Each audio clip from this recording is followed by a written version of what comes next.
Tak ahojte kamaráti, ja vás opäť zdravím. A dneska sa vyberáme s mojou pani manželkou trošku oživiť náš domček, keďže vypadá tak smutne. Takto vidíte, nie sú tam žiadne kvietky, tak ideme to trošku oživiť. Áno, ten domček zatiaľ vypadá starší, ale ideme ho čiastočne rekonštruovať. Či tento rok ešte neviem, ako uvidíme. No, ale čo sa týka tých kvietkov, tak ideme k mojej spolužiačke. Oni majú, neviem, či to mám nazvať farma, alebo proste oni tam pestujú takéto kvetinky, či sú to muškaty, tulipány a rôzne iné, tak pôjdete s nami a trošku spoločne oživíme ten náš domček. Tak a my už sme došli na miesto, tak poďme sa pozrieť a niečo povyberať. No a takéto krásne kvietky tu majú. Dobre, daj tam.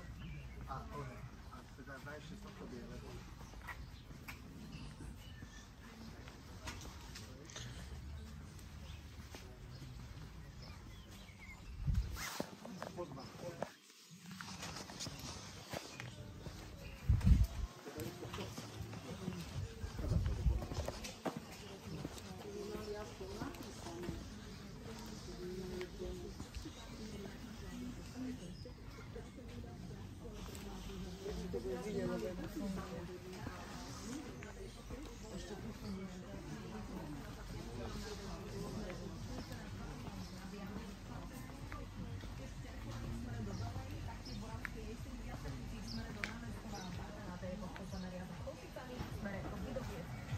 Takže ako výber majú pekný, veľký.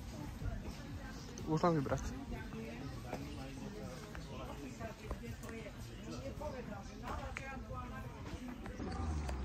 Takže ak by niekto chcel si spestriť záhradku, po prípade domček, tak vrelo odporúčam.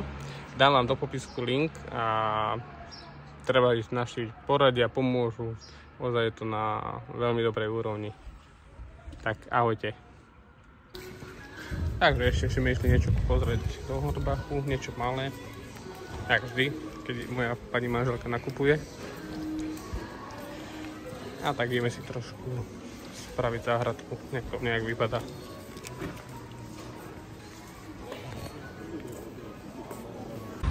Tak a niečo málo sme nakúpili na dneska. No, to bude radosti. Dúfam, že ma počujete, lebo to fúka jak besné a tak výsledok je takto nejako. Zatiaľ stačí podľa mňa. A pomaličky sa to bude rozrastať. Aj toto bolo také, že aby to bolo čo proste bolo. Dúfam, že sa vám video aj toto páčilo. A ak áno, poprosím like, odber, nejaký ten koment. A čo sa týka série z Dubaja, tak bude každý štvrtok jedna časť. Malo by ich nejakých 7-8 častí byť. Takže bude sa na čo tešiť. Dúfam, že každým videom to bude lepšie a lepšie. Ahojte, čaute a prajem vám pekný deň.